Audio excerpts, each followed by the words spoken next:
Hey everybody, this is Aaron Muhammad. I am founder and project manager with the company EMProLtd. Stands for Entrepreneurs Marketing and Promotions Limited. And really happy to have you guys out today. To get to some pressing information because the whole world of business, of course, has completely changed with everything else that's changing in the world. But more than anything, we're seeing the need for what my actual firm and agency has been doing for the past 10 years. But we're seeing a lot more businesses come over and try to get some understanding of the basics. And that's what we hope to do here for you today. So this is the Digital Marketing 101 for Small Business Owners webinar. And I'm really happy that you guys were able to register and to come out. Hopefully we get you all the information you're looking for when it comes to that basic level, but then get you started to see what works for you and what will be best, for you and your business going forward. As business and as every industry pretty much is going to change, you need to be online if you're not online already, and you need to understand, the different ways to navigate it and how to use online tools to drive more customers, more clients your way to your business. Whether you have a strictly online business, you have a brick and mortar business, where you have physical locations or one single physical location, this will be able to help you because this is basically the tools of online and how you can utilize it. But if you don't have a website right now, that's perfectly fine. But obviously, with the way business is changing, I'm hoping you're looking forward to getting a website very soon because without a website, it's going to be really hard to not necessarily navigate, but and we'll get more into this, but to control and to really master your part of the internet and your business on the internet. It's going to be hard to do that because a lot of these other tools are not your tools. These are tools that you're using provided by other producers. Your website you own, that's your space.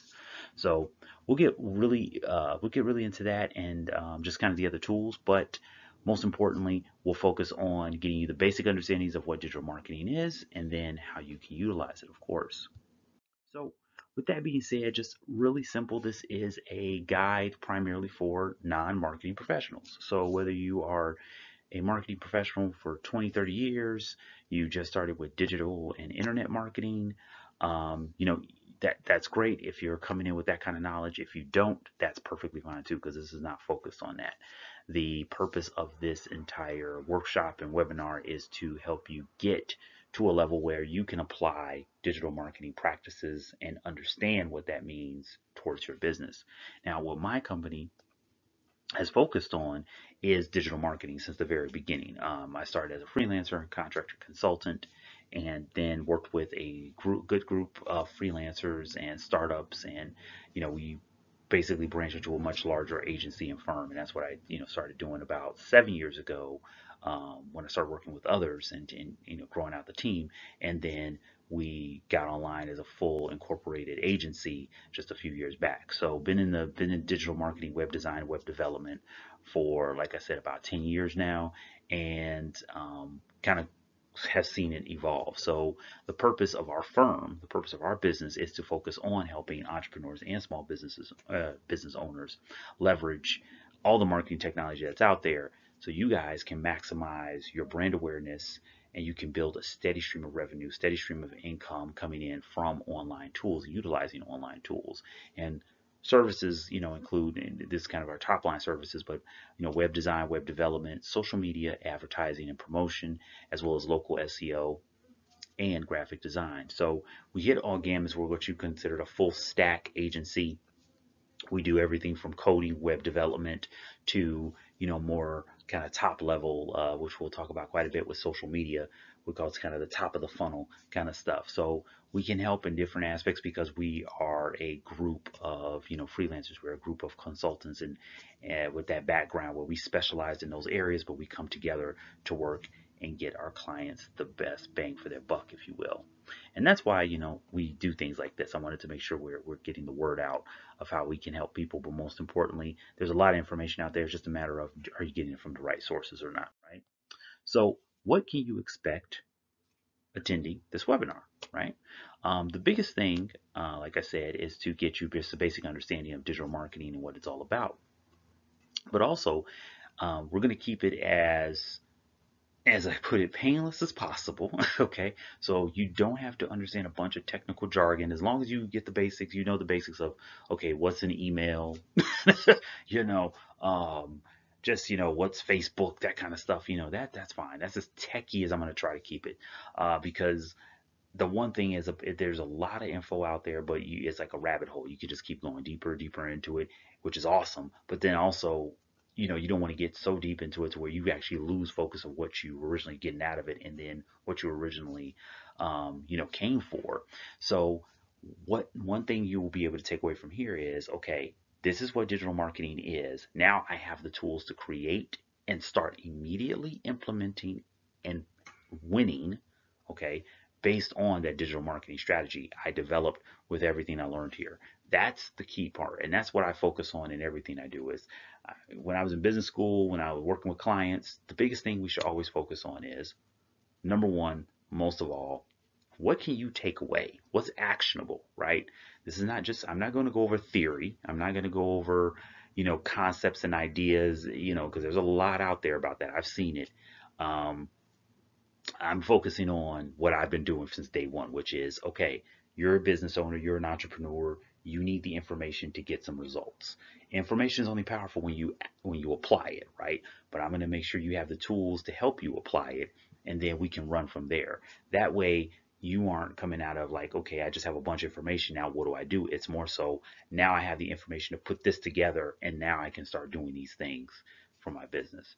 And my favorite price on earth, if I can get everything that way, I would definitely want it. But of course, we can't. Favorite price on earth is free.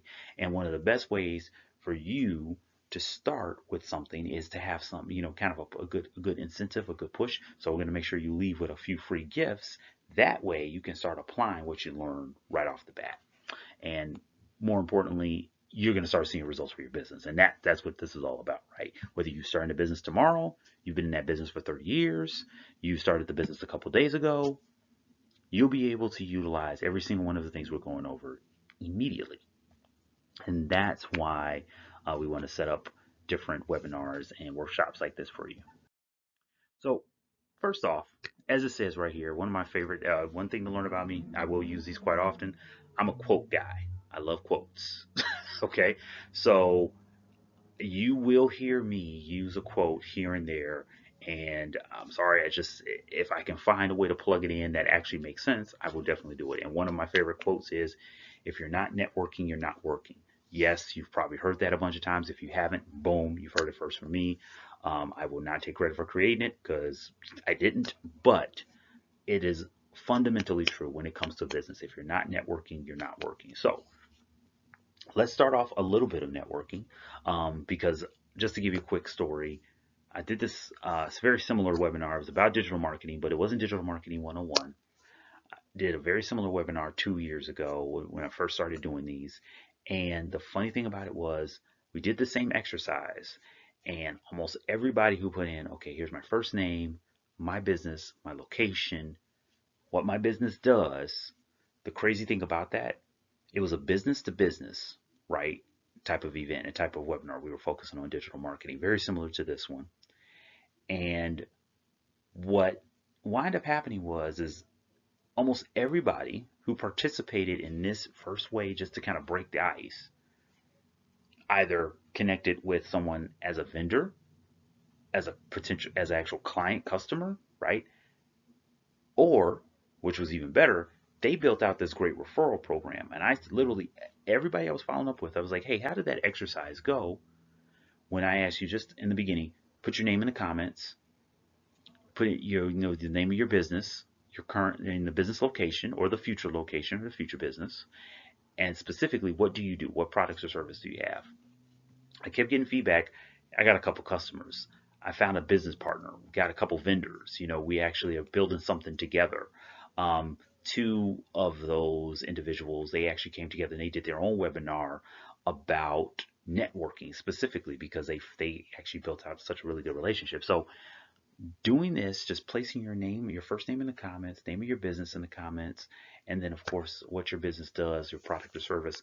You never know who else is in these groups. This is the best thing about a webinar, especially because we're global. We have people from all over the world in this one, and which is really awesome. So take the time to do this, and let me tell you, it can come back and it can pay off just in an insane way. It can pay off, and you're probably wondering, well, what's going along with digital marketing?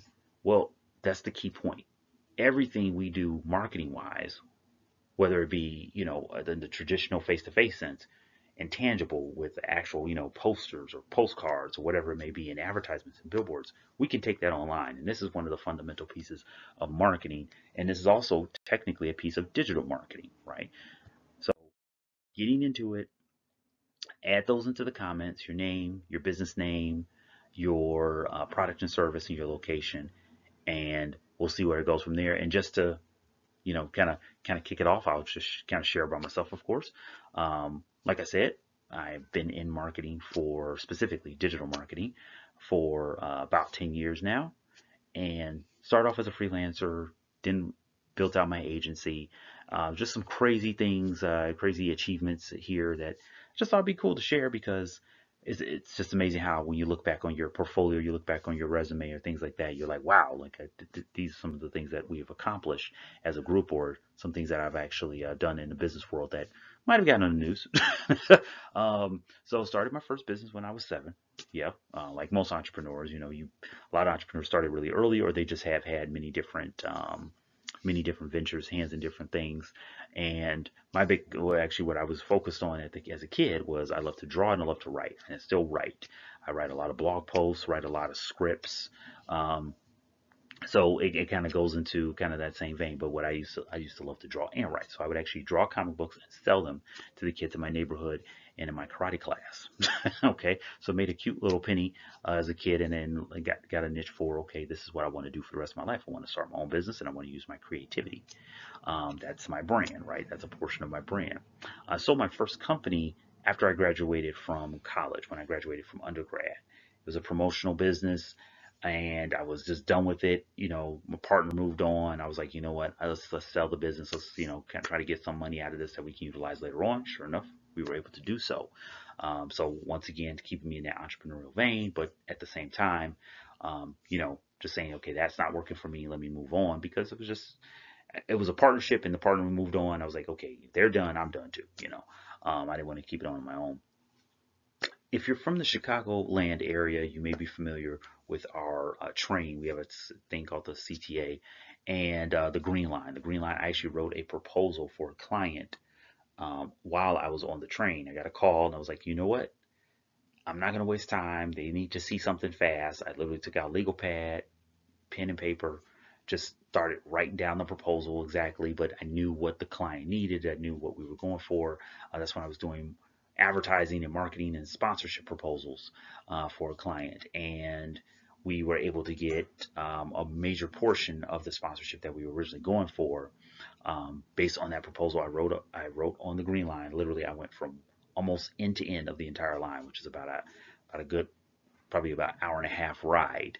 Um, but uh, but yeah, looking back on something like that, it just makes you think, like, when you're really motivated, willing to do and learn new things.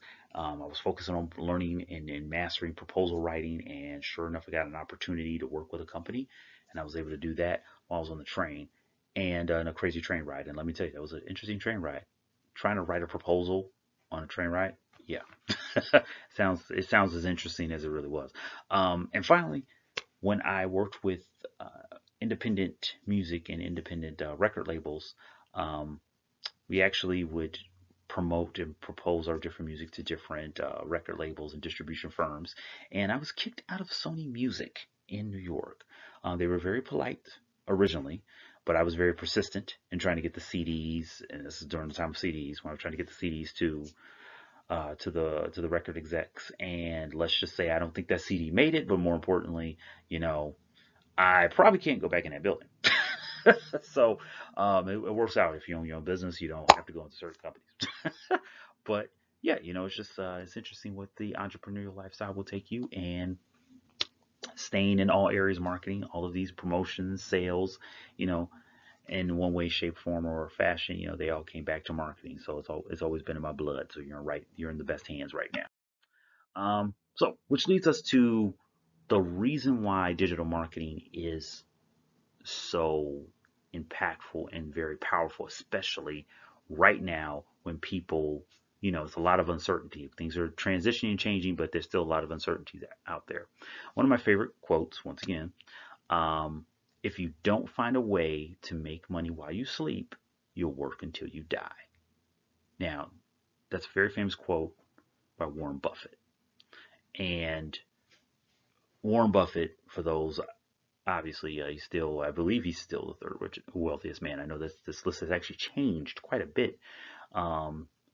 It's just amazing how that shifts around nowadays so much. But the funniest thing about it is of a lot of his quotes, and he has a lot of quotes that you can find out there. This is by far one of his most famous. The funniest thing is that a lot of small business owners don't pay attention to this. And I bring this one up because when it comes to digital marketing, when we talk about, it's always about the why, right? Why is it beneficial to you? Well, you are here because of X, right? You're here because you probably want more sales online. You're about to start a business online, therefore you want sales in general online. And you're hearing a lot about digital marketing, so you're thinking, hey, maybe this is a tool I can use to do what? Get me more business, and I can use this to get more sales. Well, here's the thing about being a small business owner. As we all know, entrepreneurs, small business owners, we are the business in many cases, right? The sad part is that it doesn't always have to be like that, and it shouldn't always be like that, okay? The last thing you want to do is have it to where you're only making money, or you're only getting sales, you're only getting leads, okay, you're only getting subscribers, whatever it may be, when you're awake, in your office, in your storefront, on the phone, creating emails. That's the only time you're actually generating, right?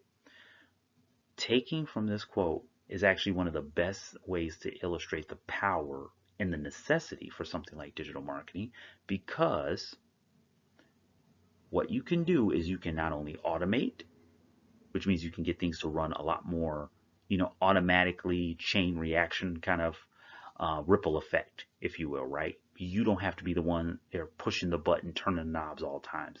It's actually doing it on its own. That's one of the great things about technology.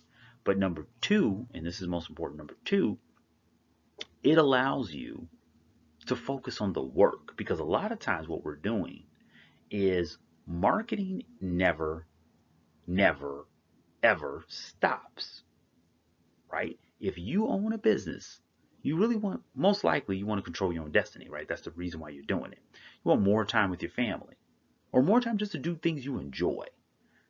Heck, more time just to enjoy the money that you earn, right?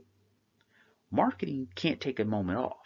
Once the moment your marketing stops, your business pipeline is going to stop. Your sales pipeline is going to slow down and stop, okay? Because marketing has multiple facets, and we'll get into that in a moment.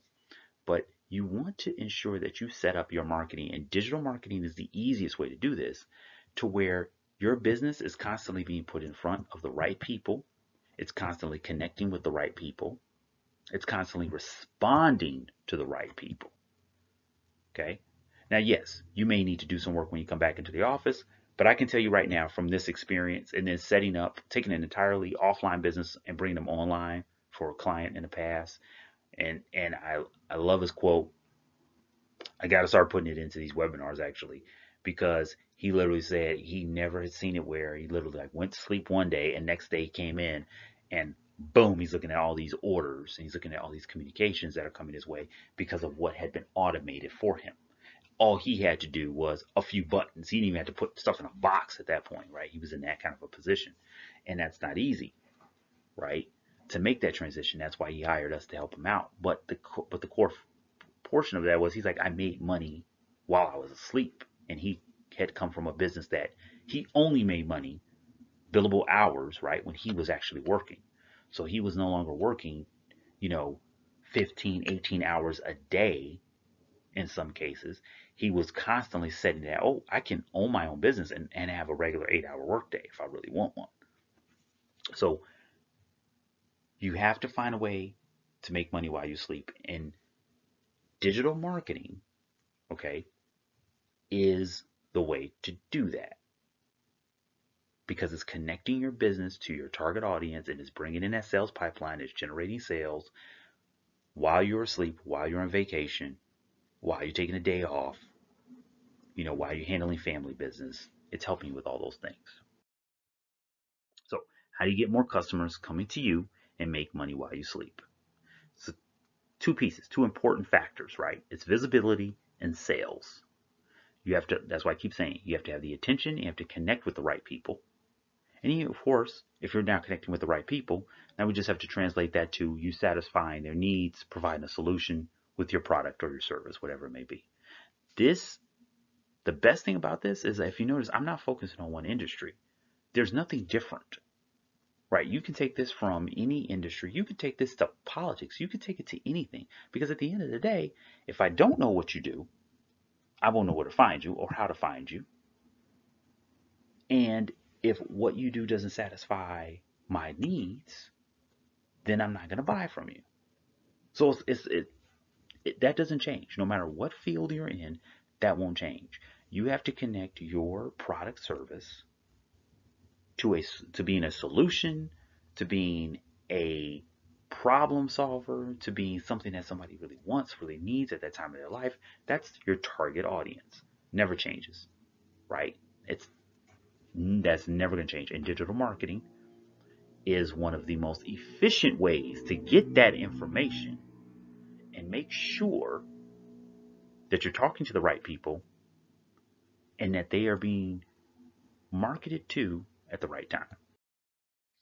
So digital marketing saves you time, make more sales, brings customers to you.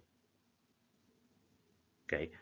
Marketing in general allows you to reach your audience and build your pool of customers without spending every waking hour, every moment away from doing business. The worst thing is, especially if you're in a field like construction, if you're in a field, a very labor intensive field, if you housekeeping, okay, one of the industries that blew up over this pandemic in the quarantine was housekeeping. Surprisingly, a lot of people were getting housekeepers. A lot of people, and housekeepers from a regular basis to disinfect the house, to clean, because they were spending all their time in the house, right? So a lot of people, you'd be shocked how many construction jobs, small construction jobs, right? Home repairs and stuff like that, handyman. A lot of those jobs went through the roof because of the simple fact people are like, oh my God, I didn't notice this window needed fixing. I noticed this roof needed fixing. I didn't know this. I was really shocked to hear that. But that was one of the industries, okay, that blew up. And that was in a report by Yelp because they were seeing so much activity for those businesses. Here's the thing about it, right? And one of the platforms I just mentioned, Yelp, we're going to talk about more. But the reason a lot of those businesses that were getting, if you were in that area, you weren't seeing that success, the reason that kept coming back consistently was because, oh, well, I posted online. Oh, I'm sharing my reviews from past customers. Oh, I'm, doing videos on YouTube. All forms of digital marketing. Okay. So people were able to the right people were able to find attention. They were able to connect. They were able to get that visibility right into the front of the right people. But here's the other side of it. It was generating sales because things were more automated. I could contact them this way. I can immediately shoot them an email. They would add me to their newsletter and so on and so forth. So it would increase revenue and increase sales. And the person, like I said, these highly labor, if you're in those fields, I've worked with quite a few as clients, everything from machine repair, factory workers, or to say they had contractors for factory workers, and they built out this whole platform. But the idea is that, man, we can't constantly, be calling and trying to get new leads and new sales because we're working. So we're spending 10 hours, 12 hours on the job 4 or 5 days a week. Well, what time does that leave us to go in and prospect and make sales, right? So that's where that's where your marketing in general can help, but your digital marketing especially makes it a lot easier to manage and control and learn. So marketing. We have to fully and truly define it. And the reason why I say that is because the thing about marketing is always, I hate to say it, a lot of people will confuse it with sales. Marketing and sales, let me tell you that right now, not the same thing. They work very closely together. They should work closely together. One needs the other. They help each other. But marketing and sales are not the same thing. And we're going to go over. So let's just define it real quickly so we can get to the key aspects and understanding all the other elements and how to build out that marketing strategy that you can use. So what is marketing, right? So let's assume that you are a marketing agency. And let's take it from, an area of my own personal experience, but also an area that requires all aspects, in many cases, of marketing. The music industry, entertainment industry.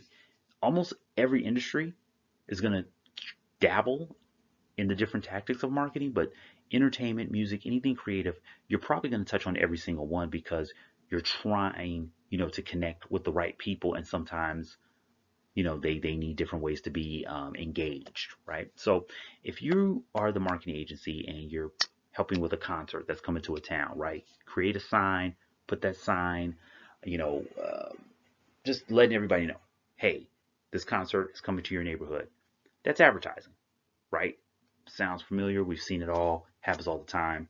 You take that same sign, you put it on the back of a car, you drive that car around the town. Get it in front of everybody so they can see, they can understand what's coming to their neighborhood. That's promotions, right? We're getting in front of people, but we're going to people. We're promoting to those people, letting them know. We're not just putting a sign there and saying, hey, we hope for the best. We're taking it to another level. We're actively getting out there. We're promoting this show, letting people know about it. If that car, though, with the sign, drives into the biggest park in the town, and the local newspaper writes about that, talks about that event, talks about your sign, talks about your show, that's publicity. And here's the cool part about it. At this point, it's free publicity. And you can't beat free publicity, right? They're talking about, oh my God, did you see this car driving to the middle of town? Oh my Lord, what the heck is going on? What's going on? So if you convince, now this shows that you're a really good marketer. If you convince the mayor to laugh and to talk about what just happened, that it's your concert that's on this poster, but their promotional car rolled right into the park, and then the mayor, okay, talks about that with the newspaper, and the newspaper prints that. That's public relations, because now you're connecting local influencers, you're connecting with prominent figures in the area, and you're also kind of working the story, okay, in your favor. You're working public relations, because public relations, we want to connect with the people. We want to make sure we are not only, and I don't want to say control the narrative, right? But you do have a hand in the narrative and saying what's being talked about your business. This is the public relations area, a very important factor of marketing. A lot of people overlook public relations. It's extremely important though. And then finally, if the people come to your concert, you show them the merchandise, you explain to them, how to purchase some of the merchandise. They can take the experience home with them. Since they had such a great time, they can share it, tell their friends about it. So they spend money and they buy that product. That's sales, of course, right? Here's the crazy part about it. If you did all 5 of these steps and you planned all 5 of these steps, that's marketing. Okay? Not one of them, all of them. Okay? This would be a marketing strategy if you said this is exactly what we're going to do. Step 1, step 2, step 3, step 4, step 5. Each one of these are marketing tactics. And this is what gets missed when it comes to marketing a lot, is that marketing isn't one specific thing. Oh, advertising, that's marketing. That's one aspect of marketing. Advertising is a entirely another field, entirely another discipline, but it's a part of marketing, right? You can't have effective advertising if you don't have some of the other, if not all the other aspects of marketing, right? Like I said, you take that advertisement, but then you need to promote it. Because if I just put the billboard there, yeah, let's say 100,000 people pass there a day. We've seen billboards like this all the time. But let me tell you, almost every company that has, or at least every company that understands the power, right, of good advertisement, They're not just relying on that one billboard. They're sending out flyers, postcards, email newsletters. They're doing Google ads. They're doing something else because they want to make sure it's actively circulating and I'm getting you on multiple, what we call multiple touches, right? So these are marketing tactics, and it's a part of your marketing strategy. Digital marketing, let's take that to the digital world. Let's take that online. Let's take that to, somewhere electronically. Okay, concerts coming to town. So you make a video ad campaign on Facebook. Social media advertising. The people click on the ad, takes them to a landing page where they give up their email address, their name, and they sign up for your newsletter about that concert, maybe about future concerts, as well as other promotional promotions that you're doing. That's email marketing. That's promotions, right? So the ad brought them to the promotion in this case, but now you're promoting to them again with the newsletter. Okay. Now you knew or you had an idea at least of who was going to be clicking on that ad. One of them happened to be a YouTube vlogger that talks about concerts and local entertainment within that neighborhood, within that area. They mention, which is awesome, they will mention your concert, they mentioned your event that's coming to their town, and they tagged you in the post that they posted on social media. That's influencer marketing, which also acts in many ways like publicity because they are that notable figure. They are that influencer with that target audience, with that area, with that demographic that you want to connect with. Better yet, because you're so smart as a marketer and in an agency, as a business owner, you connected with that influencer. You said, let's get you to attend the event. We want you to come out. We want you to go live on social media all the way up going towards the concert and going towards the event. Then afterwards, tweet about the experience. They agree to do it. Now you have the influencer doing your social media promotion, but you're going to be doing your own promotion, but they're doing social media promotion, and that actually acts as public relations in this case because we're connecting with their audience. We are technically working with the narrative and controlling the narrative with them. But we're getting a greater impact because we're working with that influencer who already has a great relationship with that audience, right? And then now, like, oh my God, I should have been at that concert if I wasn't there. And remember, they signed up for your email newsletter. And when they clicked on that ad, they signed up for your email newsletter. They were taken to the website where the customers bought concert tickets. That's sales. That's e-commerce. Right? So the same marketing tactics, advertising, promotion, publicity, public relations, sales. If you planned all of this, this goes right back into a marketing strategy. This is a digital marketing strategy. It still had the advertising, still had the promotion, still had publicity, still had public relations, still had sales. It's digital marketing because social media ads, email marketing promotions, the influencer marketing, digital publicity, social media promotion took care of your public relations, and you did the sales online for e-commerce. That's all. It's not so different. Slightly, yes. But it's not so different. It's not so crazy to where you can't get it and you can't master this for your own small business and your own entrepreneurial venture. So, because everybody likes a good definition, right? So here's a solid definition that we use in the industry that almost every professional that I know that's been involved in digital marketing for at least 10 years uses a very similar, if not this exact same definition, which digital marketing encompasses all marketing strategy tactics across electronic devices and via the internet. Okay, so those businesses will utilize digital channels such as search engines, social media, email, websites to connect with current and hopefully with future and prospective customers. Now, I'm going to call out one specific thing here just so you guys can focus on it. Notice I said electronic devices and via the internet. Digital marketing, you will hear people interchange it with online marketing or internet marketing. I'm going to be very correct in saying digital marketing. One, because it's my industry, it's my field, so I take it seriously, right? And I don't want to interchange that terminology because that wouldn't be correct and that wouldn't be fair to you guys.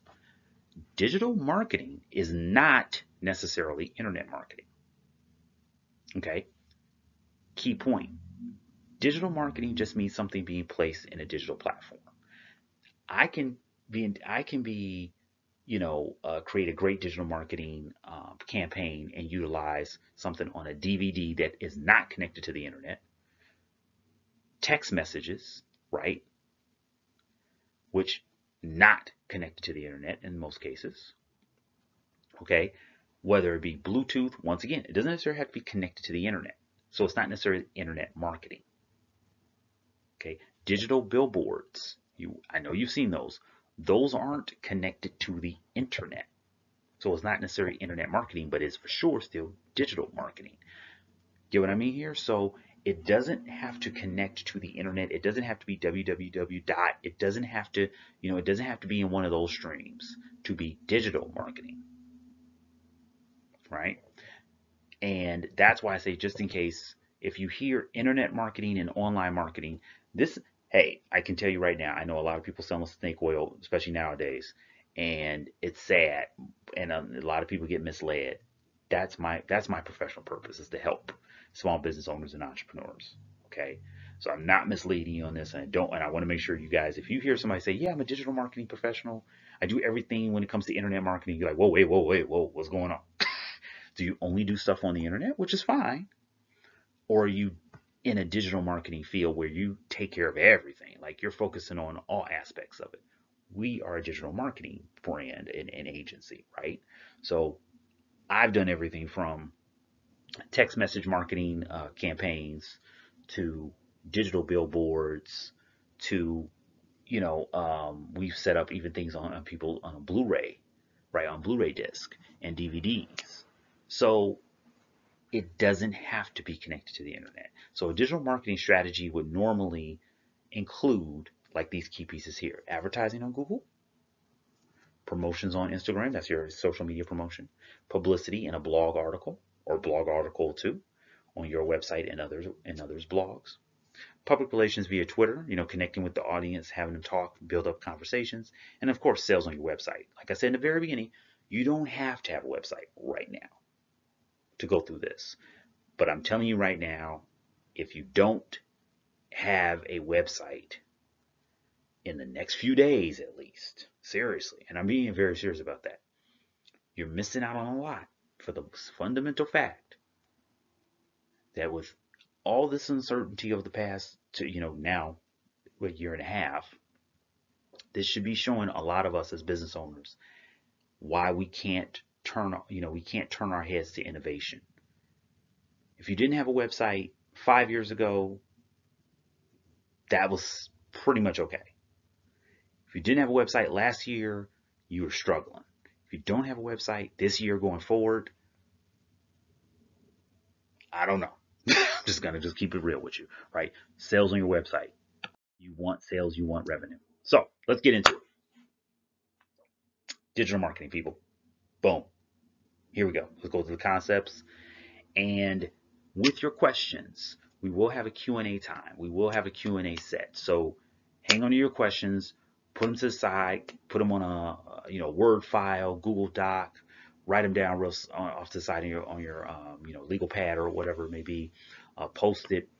We're going to get to questions for sure. So search engine marketing. Okay. This is a form of internet marketing. Okay. Because like I said, everything's now under digital marketing, but this is specifically on the internet. Okay. Search engine marketing. Right. That involves the promotion of websites by increasing the visibility in search engine results. Now, I have 3 here. Of course, we know Google. Most people still remember Yahoo. Awesome commercials back in the day. I'm not going to do I might do the song in a minute. I love that. I love those commercials from when I was younger. And then there's, of course, Bing. But there's tons of other search engines. Now, I'm going to stop right there because, like I said, those are the big 3 that most people know, most people use, actually, right? It's Google, Bing, and Yahoo.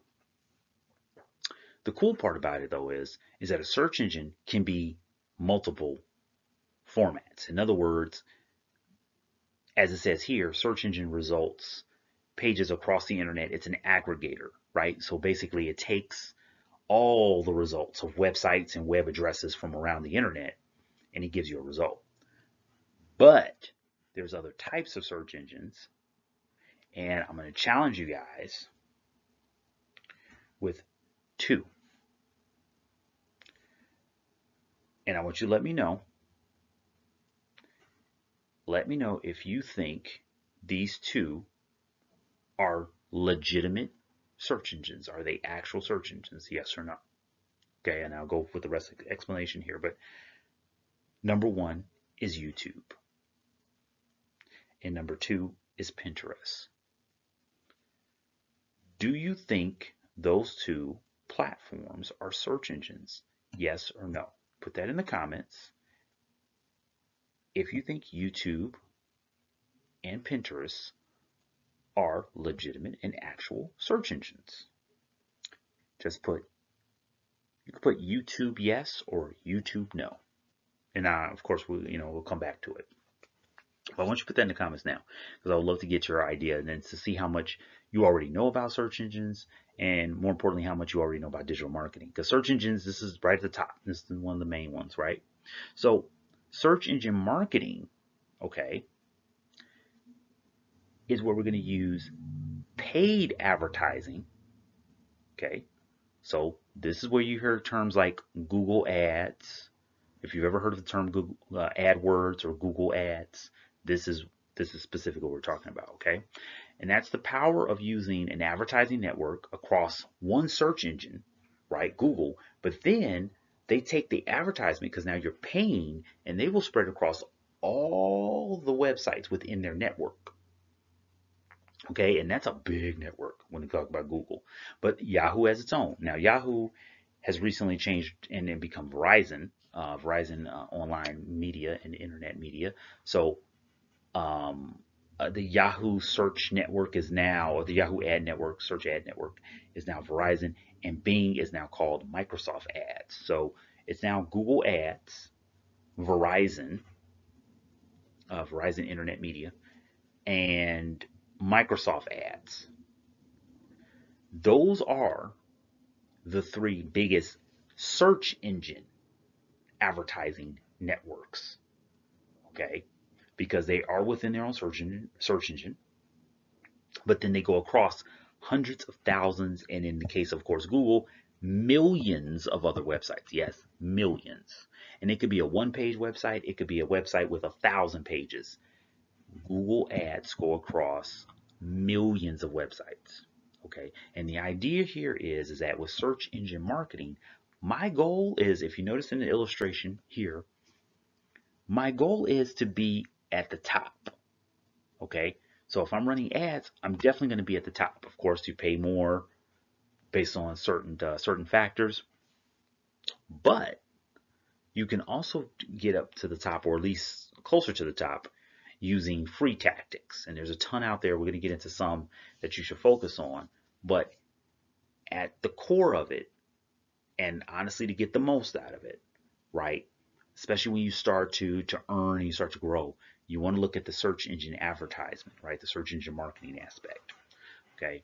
So you have Google, you have Bing, you have Yahoo. Those are the search engines, and the advertisement platforms on those engines is Google Ads, Microsoft Ads in the case of Bing, and then Verizon Media in the case of Yahoo. All right. So to answer you guys' question, let's see what we got here in the comments. Number one, let me tell you right now, YouTube, and this throws people off since it changed, but YouTube is the second most popular, most used search engine in the world. So for anyone who didn't think that YouTube is a search engine, let me tell you right now, gravely mistaken. Here, and this is where search engine optimization comes into play. This is the thing about search engines. Like I said, they're aggregators, right? Well, all YouTube does is it takes your videos, your content, you're here right now, right? And based on what someone's searching for and looking for, it posts, puts it to the top. If it's, exactly within the search that someone was and the content someone was looking for, based on popularity, based on reviews, based on comments, based on all those things, the same thing is happening on Google, Bing, and Yahoo. The exact same thing has happened. The only difference is with YouTube, it's for videos. That's literally the only difference. YouTube is a search engine for video content. The difference between YouTube and Google, even though they're the same company, right? For those who don't know, I hope I didn't blow your mind too much. But the only difference is with Google, you have to basically just produce your website, make it available, publish it, and then based on search engine optimization, your website will start to flow towards the top if you're doing good search engine optimization. On YouTube, you have to actually upload your video onto the platform, and then it can be searched for. Okay, keep that in mind. Fundamentally, that's the only difference. Okay, beyond one being videos and one being just general websites, the other one is that you actually have to upload content onto YouTube for it to be searched for. But like I said, there's tons of different search engines, and Pinterest, just to close that out, Pinterest is also a search engine. Technically it's an image search engine, right? So YouTube, even though Pinterest is nowhere near the top 5 when it comes to search engines, it has one of the best conversion rates. So usually people who go there know exactly what they want, and when they find what they want, they are make a purchasing decision. They're clicking on something, they're downloading something, they're signing up. So if you're not using Pinterest, I would definitely suggest using that. But search engine optimization, we'll get to that when we talk more about the social media platforms as well. Search engine optimization. I am so glad the search engine optimization is finally getting attention like it deserves. I can't tell you that enough, because it's a shame that people were and they still are so reliant on paid advertisement when you really don't have to be as much if you have search engine optimization. So search engine optimization is the practice of making your website easier to find online. That is literally that simple. That's all it is, right? The idea is, think of the term optimization. It's literally meant for you to make sure your websites, whatever they may be, is easier to find me. Because remember I said Google, and this is their ad network, has millions of sites. In the actual search, those aren't just Google websites. Those aren't websites that Google has partnerships with, Google owns, Google's connected to. Those are just websites that are published. I know a ton of clients that are nowhere near Google partners, and their websites come up, of course, in Google search. So you are competing. When you have a website, you are competing for the attention of your target audience amongst hundreds of thousands, potentially, right? Maybe even millions of competitors, potentially, right? So search engine optimization is the practice of making sure, hey, my site aligns with a certain criteria that when people put in search words or inquiries on Google, on Yahoo, on Bing, my site will come up on the first page. That's the goal. If your goal is not to be on the first page for your keywords, then not sure exactly what you're trying to do. Because that's what search engine optimization is all about. And that specifically uses the term keywords. So we think of when you're online, when you're on social media, you're on Facebook or Twitter, and use a hashtag, right? You're on Instagram, use a hashtag. Basically, a hashtag is a keyword, right? Just give me something to relate to. It's basically the term or the word that aligns with whatever I'm publishing or posting on my website. But more importantly, it's what people will look for. It's what people are going to be typing in that Google search. And it takes longer. So it's not like, okay, a hashtag that might have been trendy one day is no longer trendy the next day. Keywords is more like the keyword is good for a month, maybe 2 months, maybe 3 months. You never know. It could be at that same rank. Some keywords have not changed ranks in 6, 10, 12 months, depending upon what's going on with the algorithms of each search engine. But your keywords are fundamental, and it's not way over your head. Just think about it this way: if my business, okay, is a plumbing business, right? And I had that just on the previous illustration. I'm a plumber in Chicago, north side of Chicago. What did I just say? I'm a plumber on the north side of Chicago. Okay. I want to ensure that people find me and my business in their local, my area. So what should my keywords be? Plumber on north side of Chicago. That's literally the start right there. And of course, now you have to start thinking from the perspective of the client or the potential customer. Well, they want the best plumber on the north side of Chicago. They want the most affordable plumber on the north side of Chicago. Maybe I'm not the most affordable. If I'm not the most affordable, then I'm not going to use it as a keyword, because the keyword means this is what my customers will be looking for. Maybe customers want 24-hour service. Maybe customers want free estimates.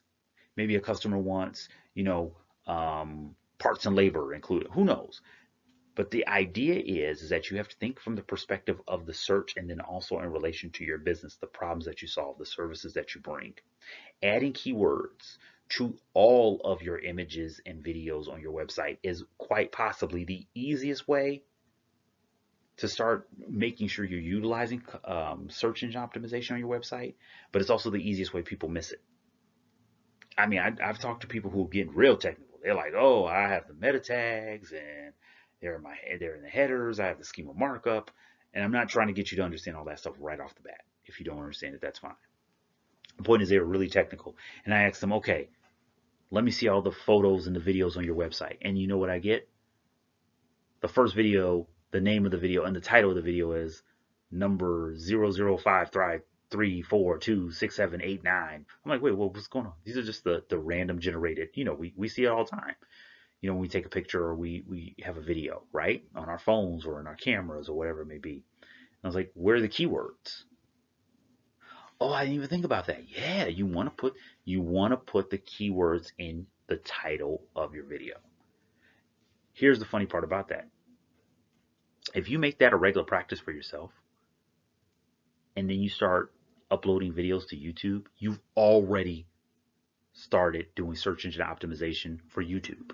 It's because it's the exact same thing, right? That's what I'm saying. Fundamentally, they're the same. They have a few differences, but fundamentally, they're the same of just making sure the right content is being found, right? In front of the people that you want to find it. Regularly adding new pictures, videos, articles, these blog articles.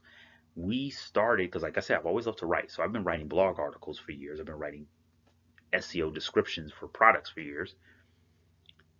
We started offering, everything from writing product descriptions, case studies, white papers, blog, and obviously blog articles for clients, because they didn't have the time, but they wanted to maximize search engine optimization.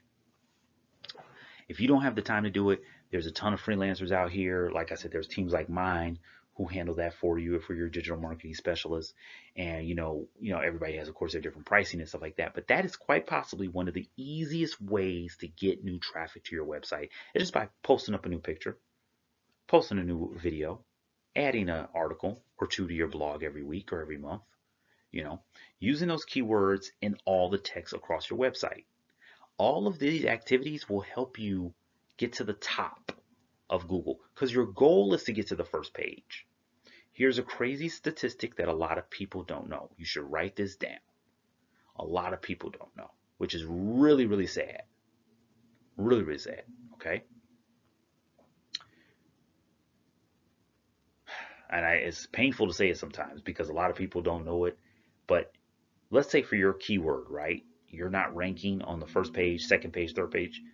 Do you know that more than 60% of people who do a Google search don't go past the first page? To go past the first page, you would have to go all the way down to the bottom of the screen, click on 2, and then go to the next page. Click on 3 and go to the next page, and so on and so forth. For some Google searches, there are over 10,000 pages. And I'm telling you right now, like I said, this is why it's painful to say. I had a client that was on page 50 at one point. That was the highest he ranked for any of his keywords. He knew his keywords too. He was on page 50 for his keywords. That was the highest. Okay. He didn't want to be, he didn't want to pay for search engine optimization services, which was fine, perfectly cool.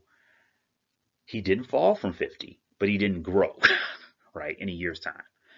Doing a follow-up. Hey, I know you weren't interested then, maybe you're interested now. And sure enough, before I could even finish my second sentence, it was, yeah, we need to get on this now because I haven't moved an inch.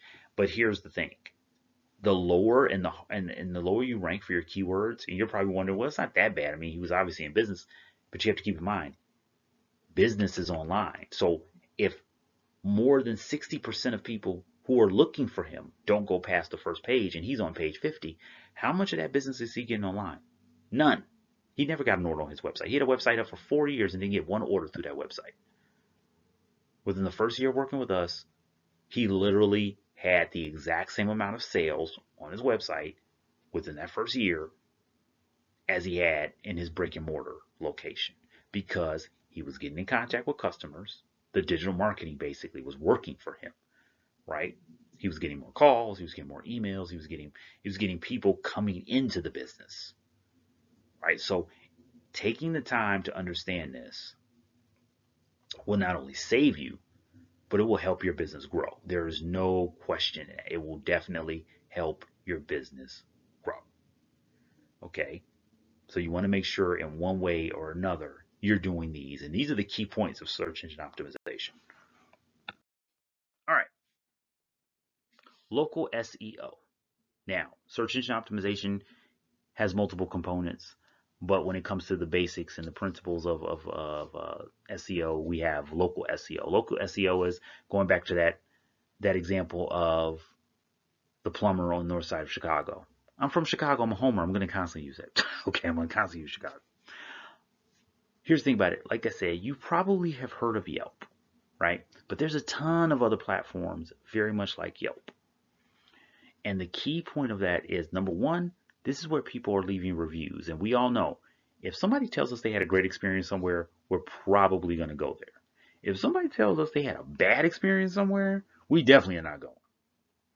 That's what happens on Yelp.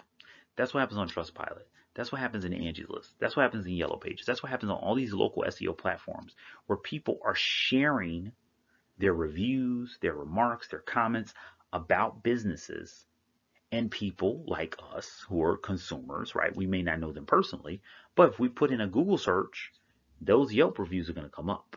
Those Trustpilot reviews are going to come up. Those Angie List reviews are going to come up, right? You may not know about Angie's List, but I'm going to tell you right now, if you've ever looked for a housekeeper, if you looked for a general contractor, and you did a search in a Google search, I guarantee you Angie's List came up on that first page. And this is why it's important that your business is registered on all these platforms. You claim your account, you claim your business on all these platforms, and then you make sure you're managing your account on all these platforms, okay? Because if you end up on page 50, like that past client did, right? Your website might be on page 50, but the reviews for your business may actually be on page number 1, but on Yelp, right? Now, you're not getting that traffic to your website, but you are getting that traffic to your business listing on Yelp or Trustpilot or Angie's List or so on and so forth. Consumer Affairs, Better Business Bureau, TripAdvisor. That's a big one. TripAdvisor is huge, right? Now, some of these are more specific to different industries, right? Or groups of industries.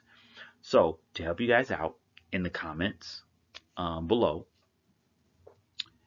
I have the ultimate list of online directories.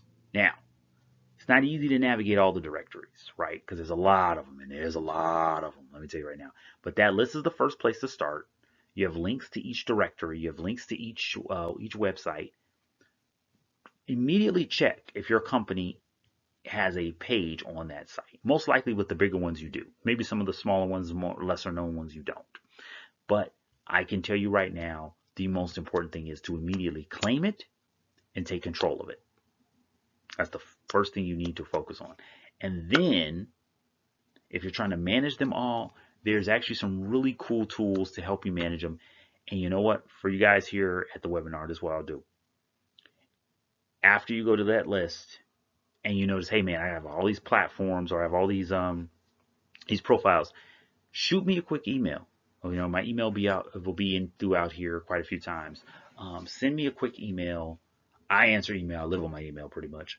Send me an email and I will reach out to you. I'll make sure to reach back out to you and give you, you know, an opportunity to utilize a really cool tool that I've been using for years to manage my profiles and to manage my business profiles online.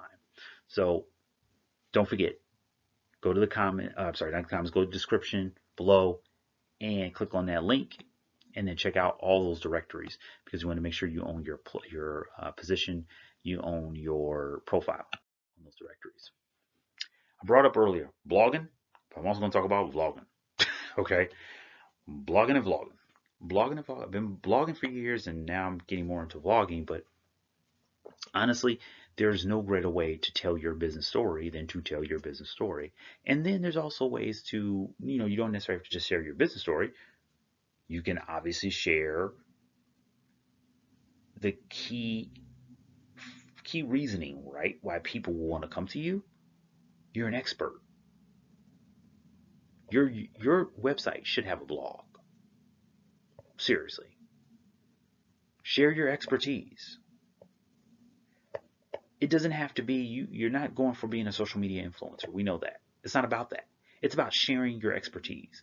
I can't tell you enough. Like I said, for those businesses that were posting and that were online, they were getting the business. For the businesses that weren't posting enough and going online, okay, they were hurting. But here's the thing about it.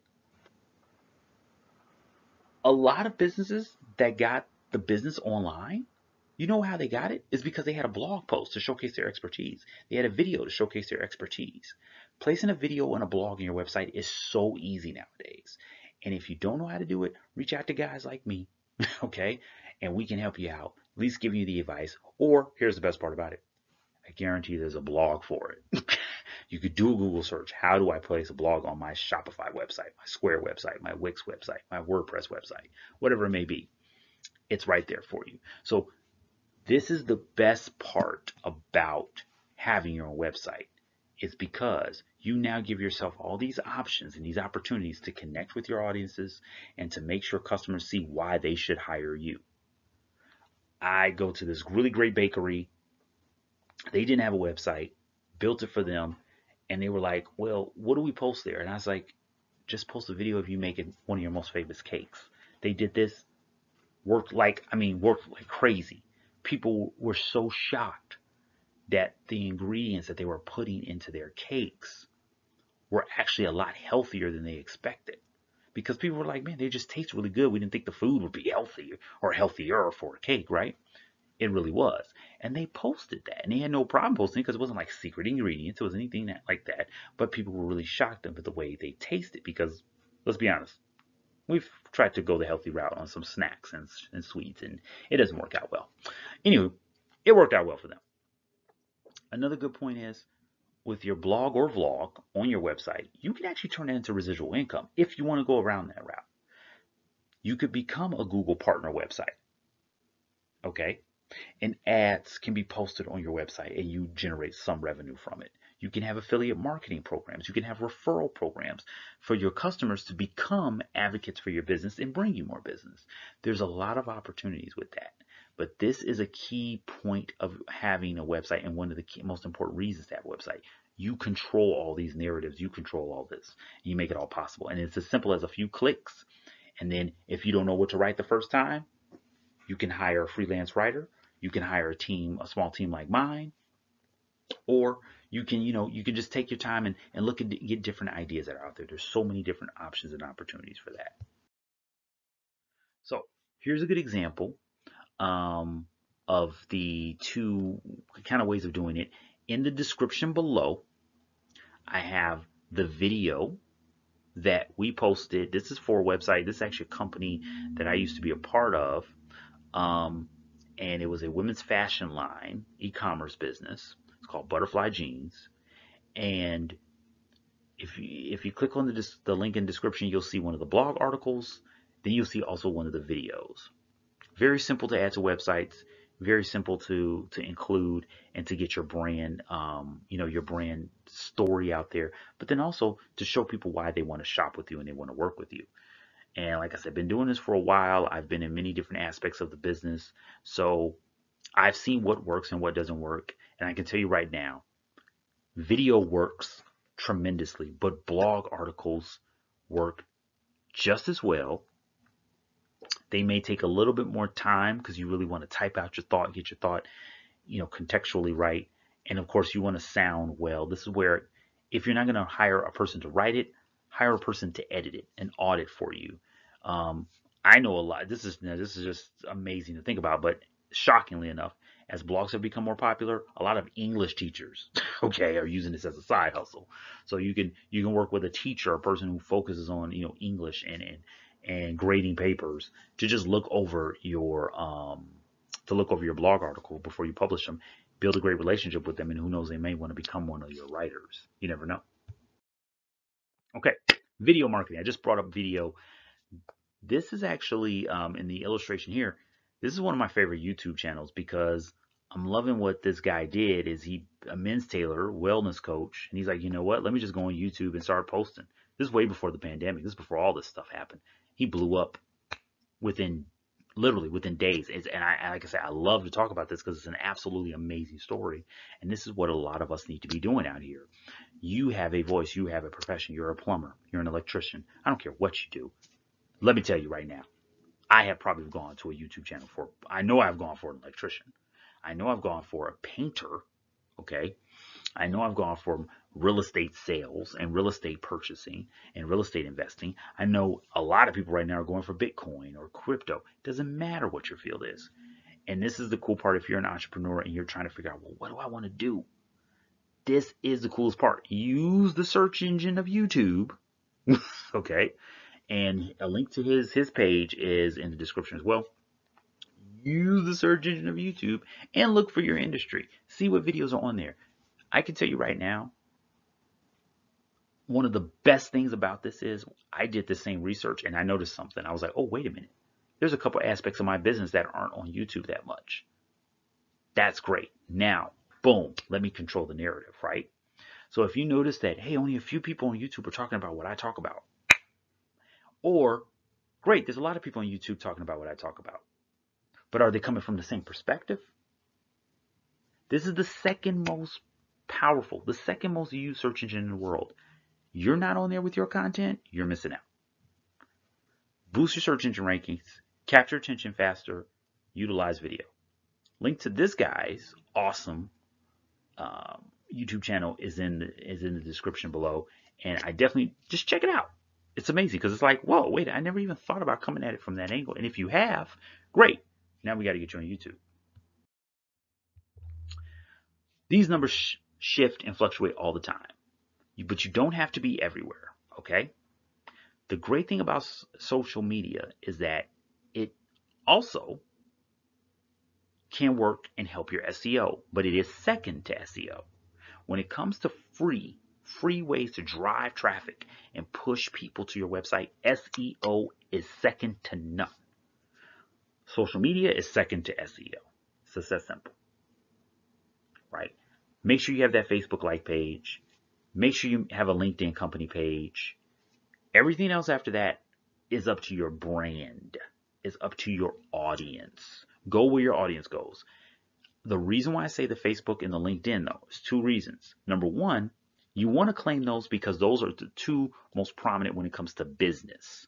LinkedIn is obviously the most professional networking platform online and social media platform that we have. And then Facebook being just the most popular. It's good to just have those two unlocked. You don't have to be the most active person, right? But it will definitely help. Number two, the reason why you want those is because most likely, especially if it's business to business, you're going to get people on LinkedIn, right? And that shows a level of credibility and profession. But as you can see, here are some other social media platforms. WhatsApp, which is actually owned by Facebook, okay? Instagram, it's owned by Facebook. Messenger, Of course, owned by Facebook. So all of those feed into Facebook. You see, I mentioned Pinterest down there. Mm-hmm. You see TikTok. Mm-hmm. Don't necessarily have to have TikTok, because if you have a lot of video, but this goes back to it. If you have a lot of video and you're on TikTok, oh, that's great. Why aren't you on YouTube? Yes, I meant for that silence.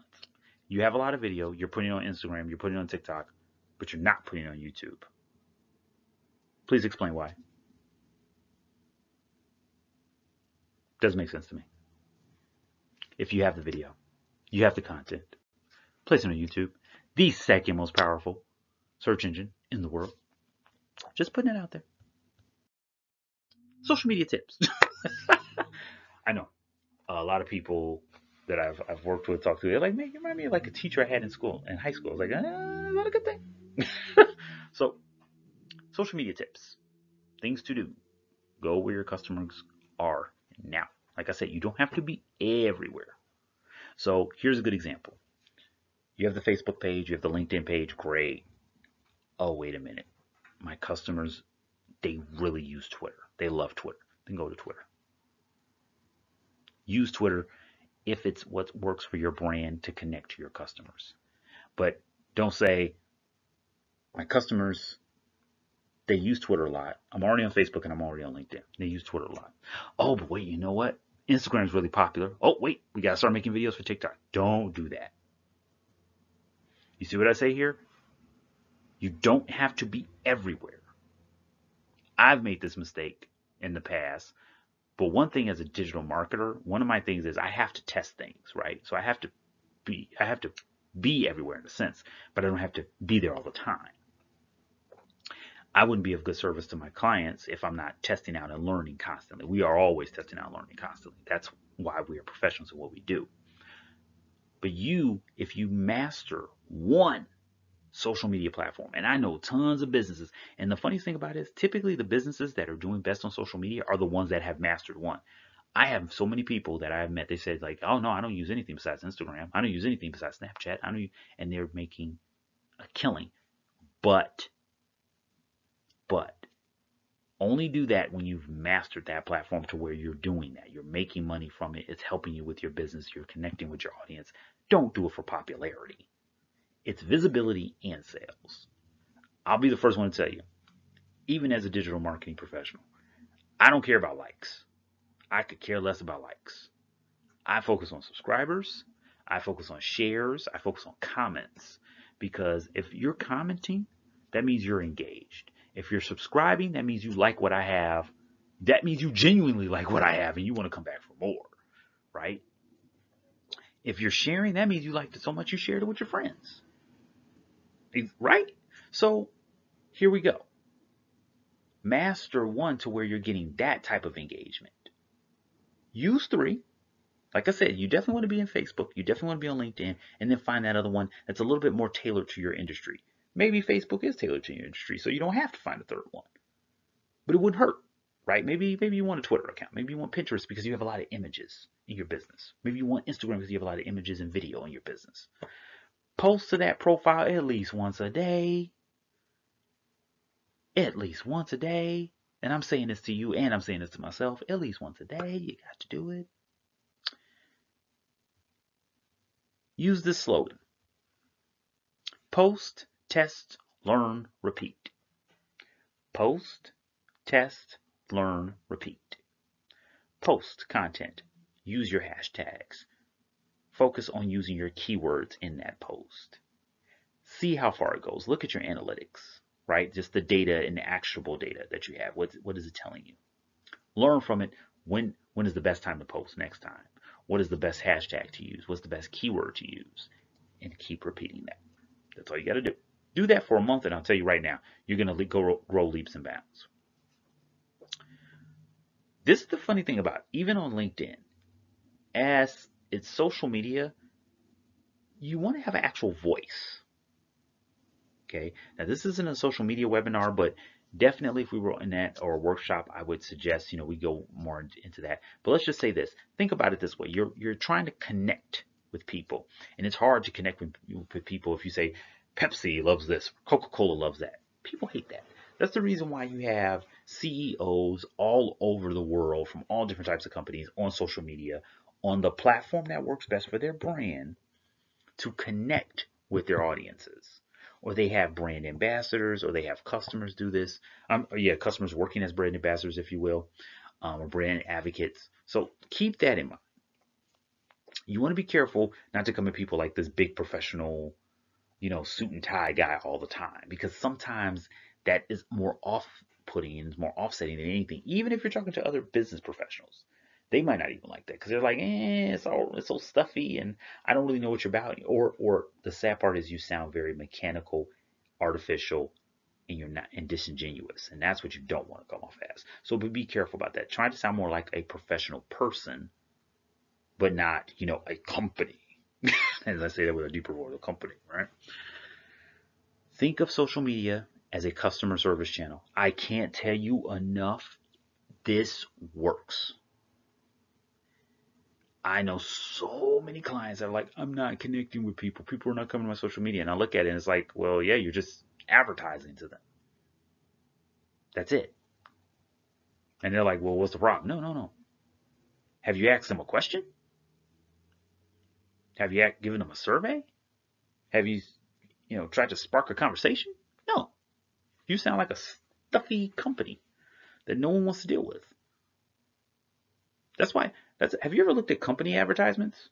Like, I mean, when I say company advertisements, I know that sounds very vague. Have you ever looked at like insurance advertisements?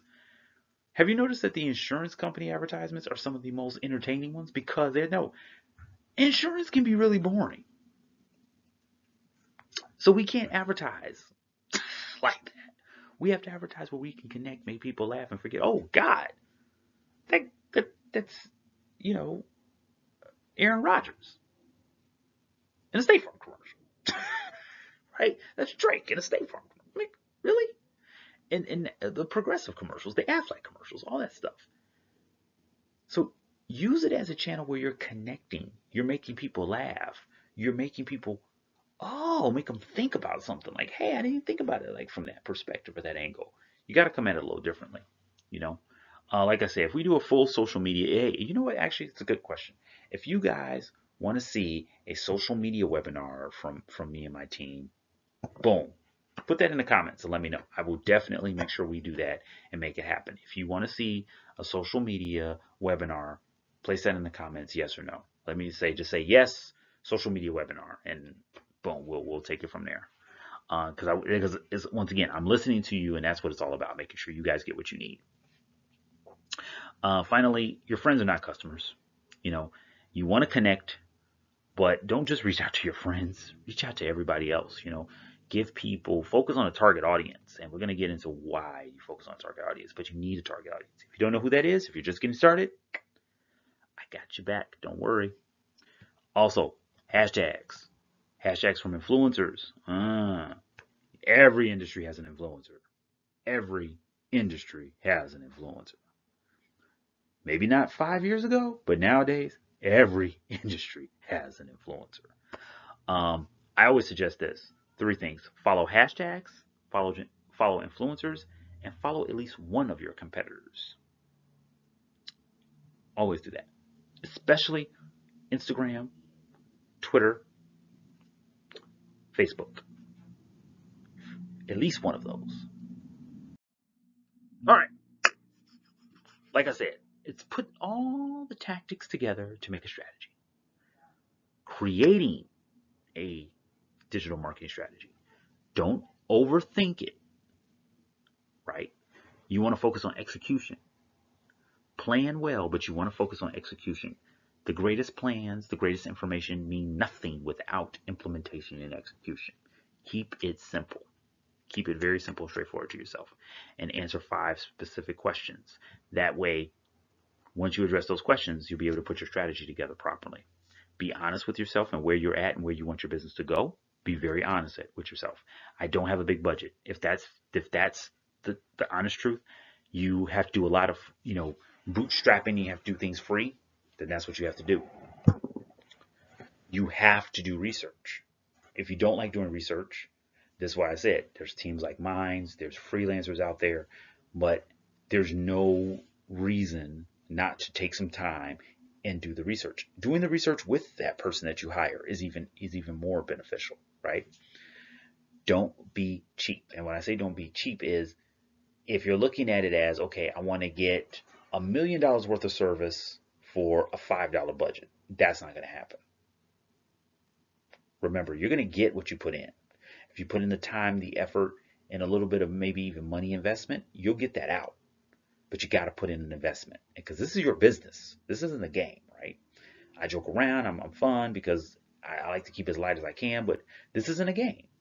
This is probably how you're paying bills, paying mortgages, paying for your kids, going to school and college. This is what you want to do. This is what you want to live from. If you're an entrepreneur, like I said, I've been doing this since I was 7. Okay, I understand that, hey, if I don't make the sale, I don't eat.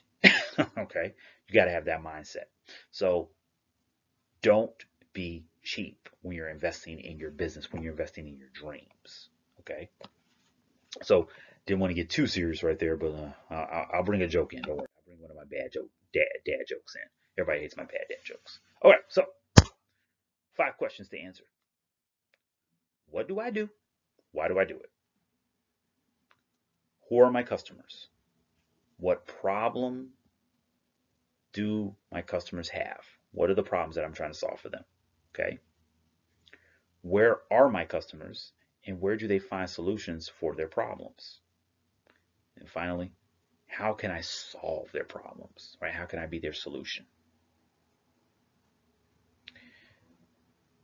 Struggling business owners will spend time just to save money.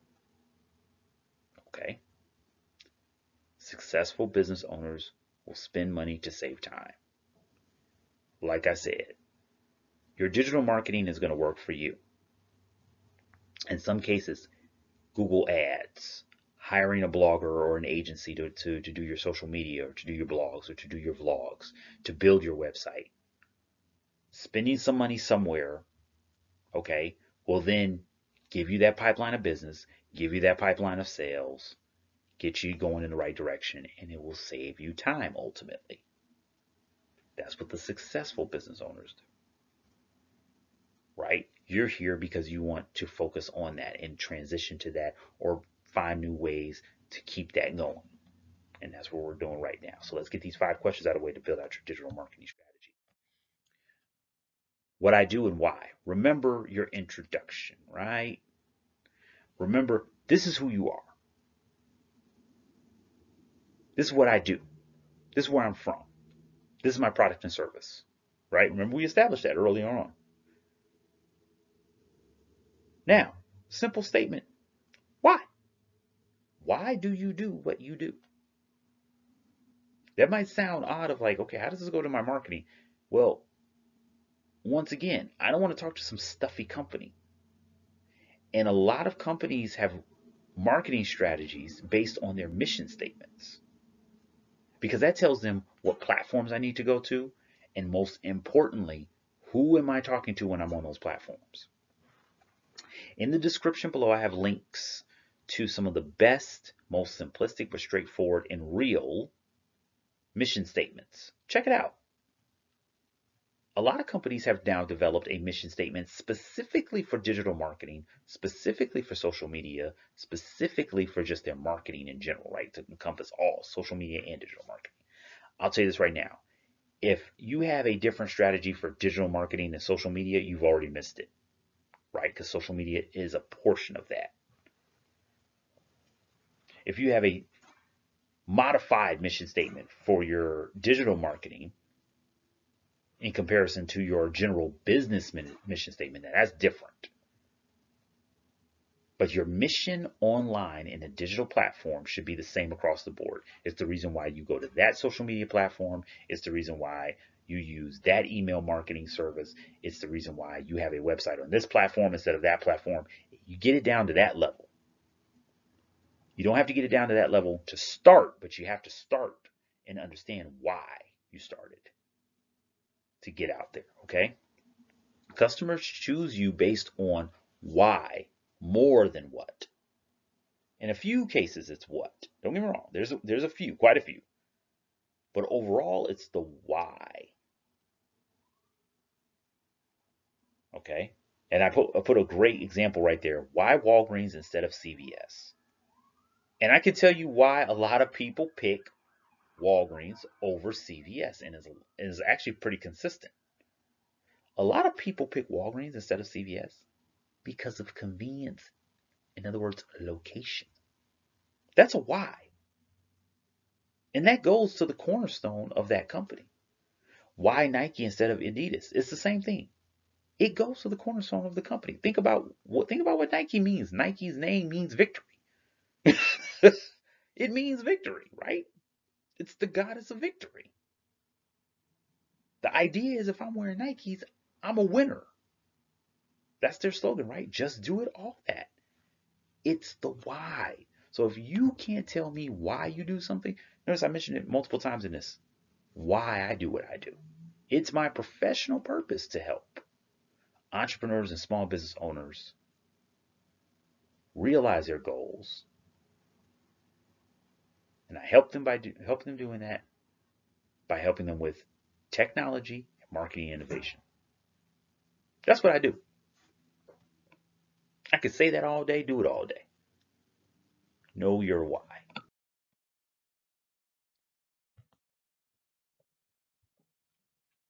Who are my customers? You don't know who your customers are? Then I don't care how much marketing knowledge you have. You're not using it because you don't know who your customers are. Because marketing is all about talking to the right people, connecting with the people. The right people are the people that you serve and that can utilize your products and services the most, right? The most efficiently. Now, don't get me wrong. There's some companies that have lucked up. They're like, well, we didn't even know we had a market there. But that's because they stopped doing the research piece. Don't assume. I hate that. I can't stress it enough. We call this two things, and not just in business, but specifically marketers will say it's wish marketing or hope marketing. Because if you do all of this where you know who you're talking to and how to talk to them and how to connect with them, then you're not hoping, oh, I'm hoping for sales. I'm hoping that this advertisement works. I'm hoping that this poster works. I'm hoping that this billboard works. I'm hoping that these flyers go to the right people. No, no, don't do that. Especially on an entrepreneur's or small business budget. We don't have time for that. We don't have money for that. Let's keep it real. Let's keep it a bean. We don't have the money for that. Let's play the game. That's a game that you're playing with. That's money you can't be guessing with. And the free tools I'm going to give you here will help you make this a lot easier. But this is the kind of stuff you need to know. The age of who I'm talking to, where they located, right? Males, females, race, specific locations, employment, huge income, because that determines a lot about my pricing, right? If you can get down to it, marital status, political interests. There's so many levels. Their favorite color. Here's a great example. I know a company, when it comes up to them making their target audience and what it looks like, they focus on what they like to eat and drink. But here's the funny part about it. They are not anywhere close to food and consumable foods and consumable goods industry. But they know for a fact that connecting what their customers or what their target audience eats and drinks correlates to their product and connects their product. Now I know what you're thinking. You're like, wait a minute, but they don't work in the food or beverage industry, so why does that even matter? So I'm going to throw you a really interesting curveball with that example. Next time you have the opportunity, you go to anywhere. Specifically, let's say it's a car dealership and you notice they have a vending machine. Pay attention to what's in the vending machine. And I know what you're thinking. You're like, wait a minute, still, once again, what? Oh, wait a minute.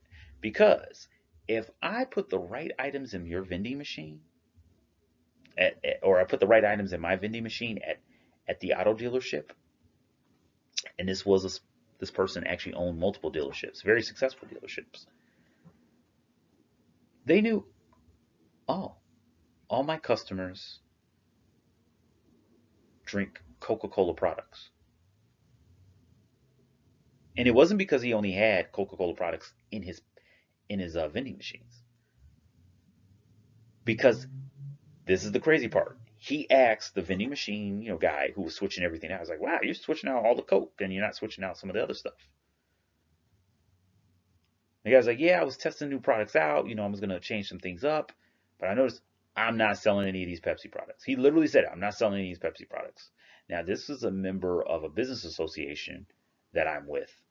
And I actually did a presentation for the business association for digital marketing. And I was going over this. And he brought this up. He's like, yeah, I made sure I had Coke products because people were coming to my place and they were only, but this is the thing about it. He was making it a good experience for his customers.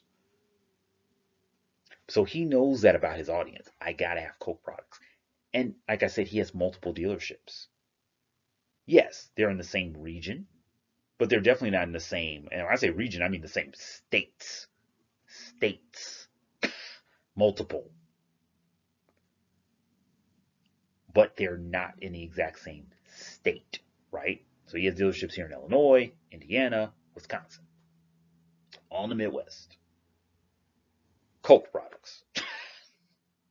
His customers, all of these locations.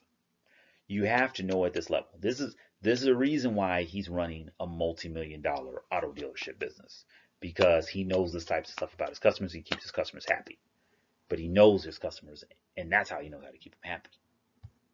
You got to know those things. How do you identify those star customers? Okay, how do you identify those people who, this is the person I want to make as my archetype. This is the person I want to make as my ideal customer.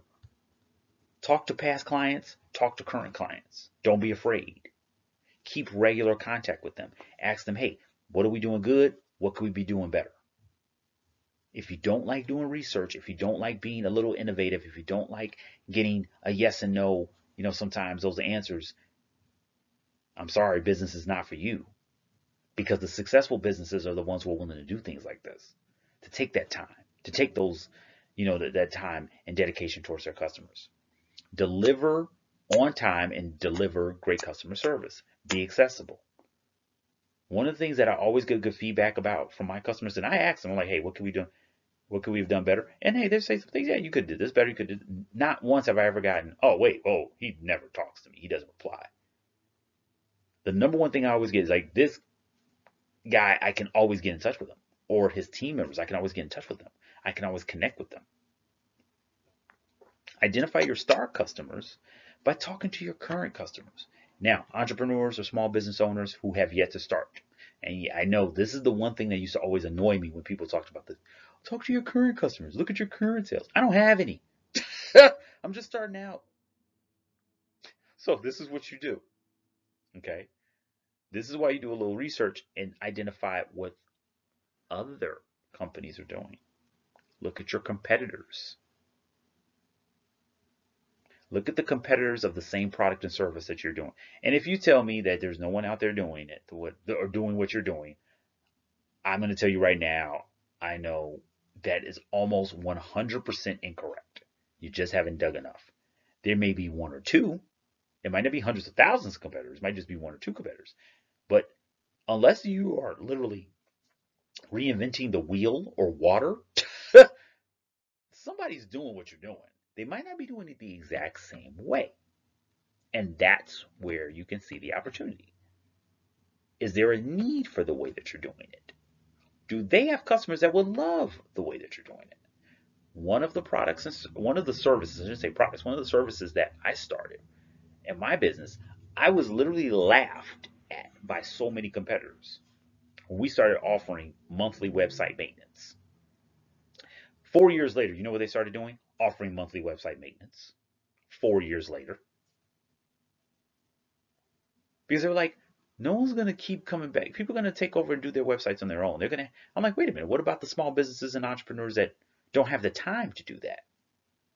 I can offer monthly website updates, 30 days. You send me an email and a ticket, we'll take care of it. Removing a plugin, taking out some apps, changing pictures around. Okay, and they were like, well, yeah, but you got it. You're doing it for one website. And I'm like, no, we do it for SharePoint. We do it for front page, and they're like, wow, you do it for really obscure platforms. I say we could do it for any platform. We could do it for Shopify, Squarespace, Weebly, WordPress. Yeah, we're that good. We work on all these platforms. So why not offer it on all these platforms? There's not one platform we can't do it on. And the thing about that is we were able to identify, oh wow, these guys aren't doing it. So we're going to take market share from them. They're actually laughing at what we do. Okay, that's fine. Then go out there and do a little research and find out. I say that to you guys right now. That's how you'll find these star customers and get that continuous pipeline of business. Number 3, what problems do my customers have? This is why that research is important. Go deeper. Hey, what aren't we solving for you? What are the pain points? Why are you going to this store and not that store? Once again, I said the whole Walgreens CVS thing, right? I know in my neighborhoods that I live in Chicago, because I've lived, different parts of the city. McDonald's, Walgreens, easy to find.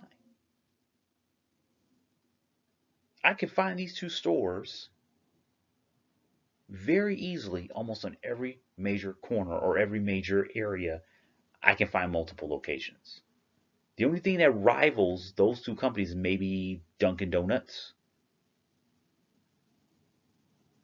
Maybe, and I mean maybe, and I literally do that meaning maybe Starbucks. Okay, that means a lot to people because they want to. Hey, it's accessible, it's convenience. It's the same thing for your business. Why would people come to my dealership and not that dealership? Why would people call me as a plumber and not this other plumber? Why would people hire my service to take care of their needs as opposed to this one? What are the pain points and what are the problems that are not being solved by your current customers that maybe you can introduce or maybe they don't know about, because I've had that situation before, and then vice versa. If you're just starting out, what's not happening with those other competitors that you can come in and you can take market share?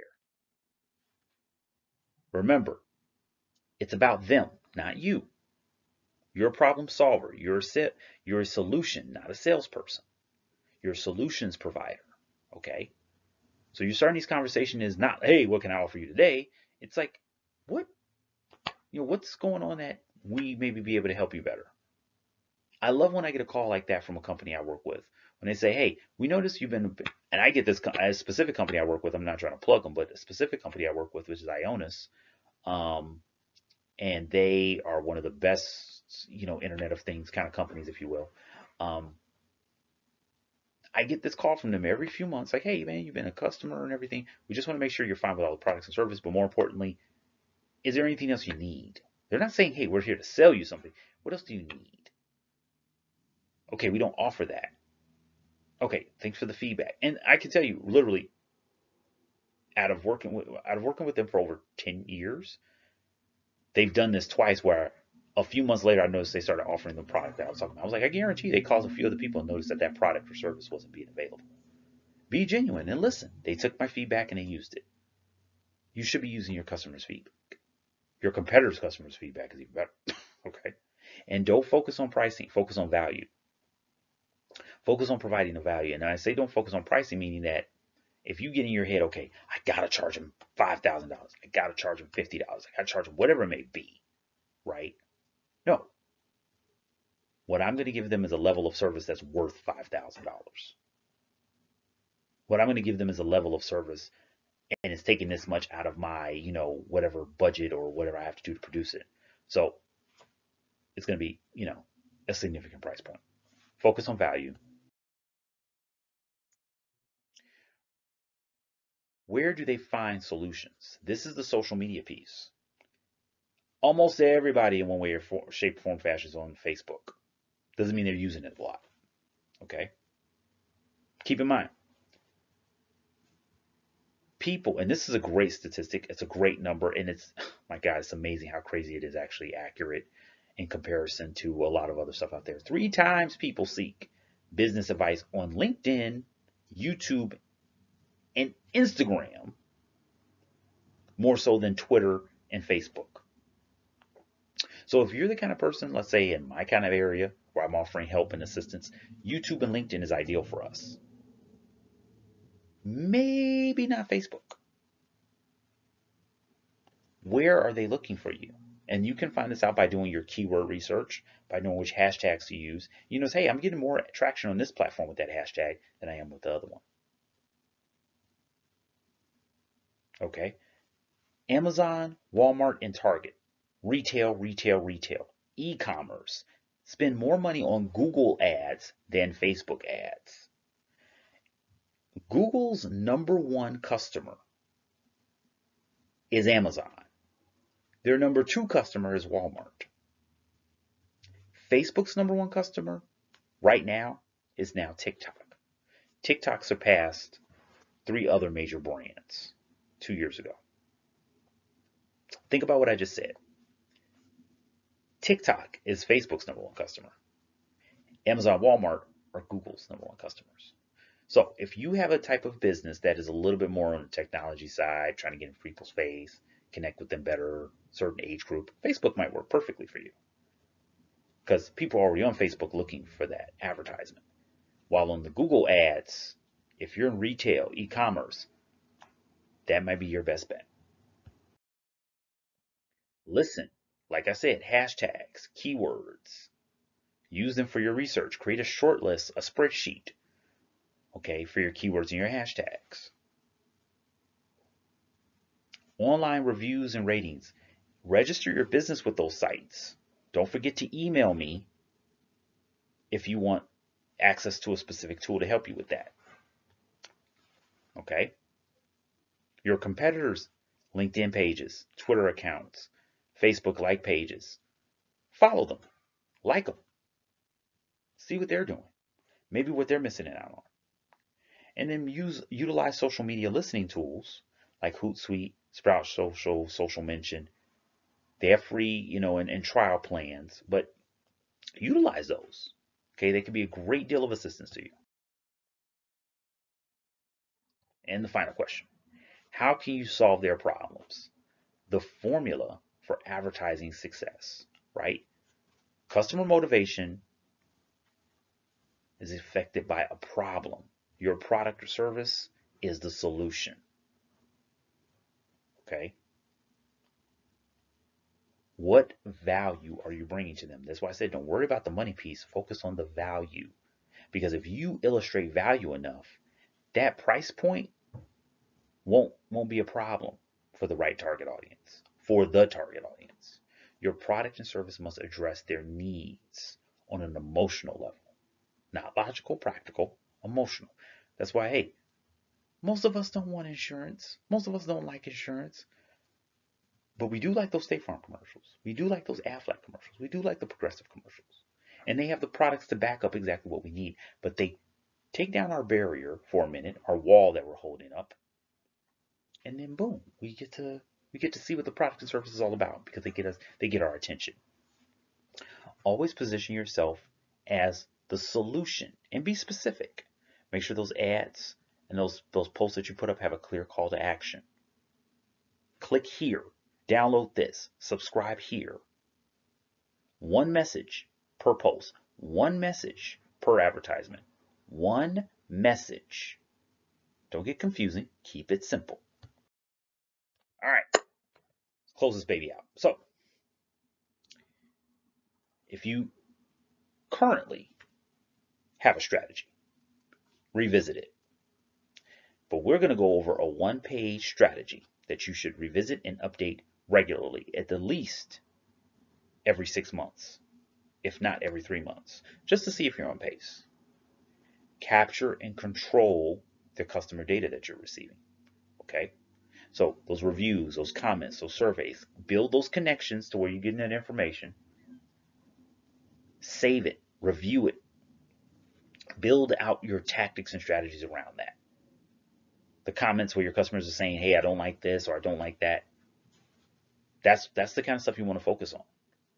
They're not getting enough of what they need from a potential competitor. And like I said, if you don't have the website now, that's one thing. But you got to get online and you have to control your piece of the internet. Having your own website is like owning a piece of the internet, literally.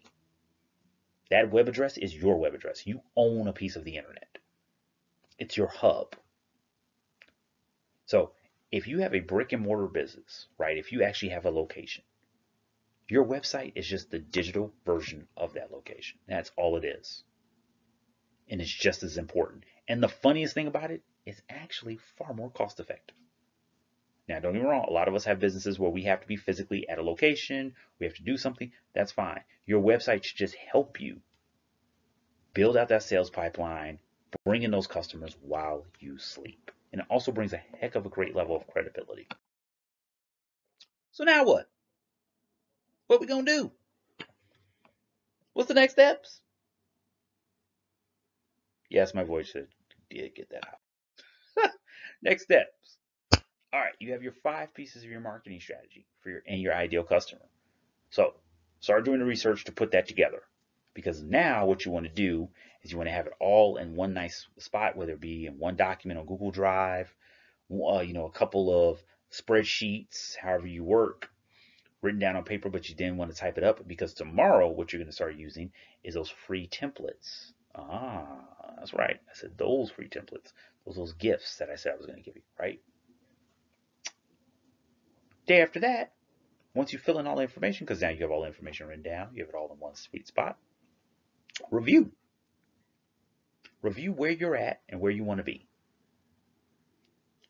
By next weekend, okay, a completed marketing strategy that will increase your conversions and revenue will be ready to go. Now you got to implement.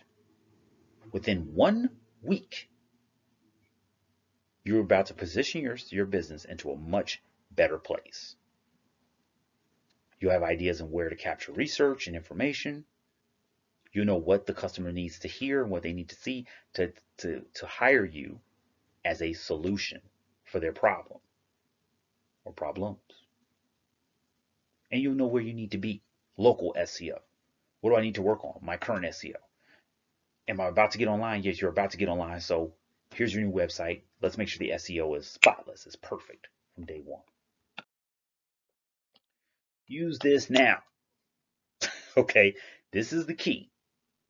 Okay, I'm delivering it to you. It's right here, right for you. Right? Use these tips that we went over here in this webinar and build your digital marketing strategy. And the 3 templates and the 3 freebies I'm about to give you, it's right there for you. Like I said, it's the information, it's the tools, but they mean nothing if you don't apply and you don't implement. Step-by-step guides, okay? Each of them outlines what you need to know, and they're very easy to edit and update. Okay, fully digital, but I would suggest printing at least one of them out, and we'll go over that right now. Okay, sent to your registration email, okay, the end of this webinar, will be the customer avatar worksheet. This is what you will use and you will fill in to get down to the detail. Do my customers like Coca-Cola or Pepsi? Do my customers like the summer or the winter? Right? Where are my customers located? Your customer avatar worksheet. This will be sent to your registration email. So make sure that the right email, okay, was used for your registration. If you use a different email, make sure you're using that email to look for these freebies, because they're all coming to your registration email. If you have a different business email and you want to make sure in the future I send the right stuff to you at that different email, then just comment. Remember, hit me up for the local SEO tool, and I will make sure that you get the right email address adjusted, and then I'll make sure to send that to the right email as well.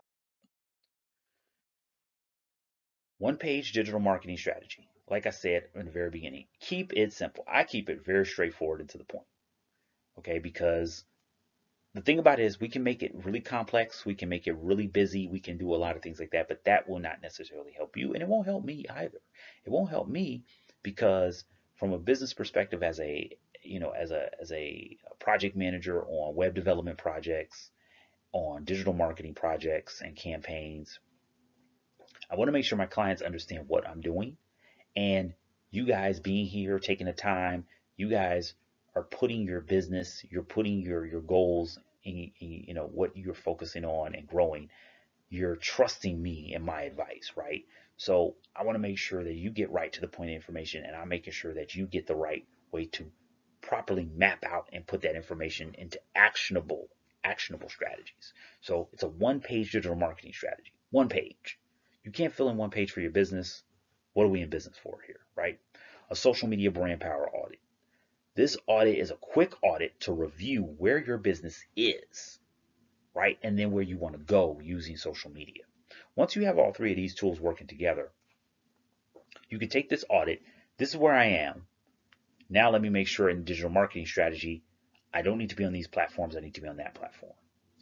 From the customer avatar worksheet, you will know which platform you should be on as opposed to the platform you are today, or what you should be doing to get better on the platforms that you're currently on, right? If you want better results. Right there, being sent to your registration email is the customer avatar worksheet, the one-page digital marketing strategy, and the social media brand power audit, all coming to you for free. So, for the sake of time, add your questions to the comments. Please add your questions to the comments. I will make sure I answer all questions in the comments. Here's the cool part about it, like I said, for the sake of time, because we are coming up on our time here. What I will do is I will tag you in the answers, and that way you can come back to it and you can see the answers to your questions. And for a few select folks, I may even answer your question directly on our question and answer Twitter account, because we have a Twitter account specifically just to answer questions regarding digital marketing, branding, and web development for anybody. It's for anybody. So I will make sure to, if we get a great question that I know will help so many people, because that's the great thing about questions, right? It could be a question that other people have, they just don't know how to ask it. We will post that and we will share it, and I'll share the answer on our Twitter page. So you can start following our Twitter and look out for it. And boom, there it is. Follow us on Twitter at Ask EMProLtd. Let me tell you right now, I started this because, like I said, it's like every social media platform, depending upon your target audience. We actually had to switch up and change things up. But let me tell you right now, one of the best things about what we do is we help customers, we help clients, we help entrepreneurs and small business owners. That's our focus point, right? It's to always help entrepreneurs and small business owners. If you ever have a question, boom, you can either tag us or immediately, just jump on there right now, and in the future, but just tag us. That's the best thing about it with the way the internet works and with social media, is that we can connect with you guys and you can get the help that you need right away. Okay. And whether it's about online advertising, social media, email marketing, web design, e-commerce, SEO, clearly things that we went over here, no matter what it is, reach out and I will be happy to help. So with that, everybody, thank you so much for taking your time from your business, from your goals for a moment, to take this time to invest in learning more. And this is Digital Marketing 101 for small business owners. Two things, make sure, I cannot stress this enough. Number one, if you have questions, put them in the comments. I'll make sure I will answer every single question. Number two, if I do not have your correct email in the registration email, right, because that's where all the free stuff is being sent now, please email me, contact me. Email is in the description below. Email me and let me know what the proper email address is to send it to, because I do not want you to miss out on those free tools. So look out in your email for the free tools. And also, remember the link for the local SEO, the local directories. Have a full list there for you to download if you're interested in the, you know what, forget it. You know what, I'll send it to you. I'll send it to you no matter what. I'll send you a link to the local SEO tool that will help you once you identify, all the platforms that you're on. And even if you don't identify them before you sign up for this tool, it will help you find more of them for free. It's a really cool tool. So look forward to helping you guys. Look forward to let to see what you guys do with these awesome tools. And hey, follow us on Twitter and ask as many questions that you have. I'm always there, always happy to help. Actually, got to jump on there now and answer a few questions. So, best to you and yours. Have a great one. Thank you so much. I am Aaron Muhammad of EMP. So, good old Entrepreneurs Marketing Promotions Limited. Here to help you with your digital marketing, web design, and branding needs for your small business. Happy to help you guys. Thank you so much for attending and have a great one.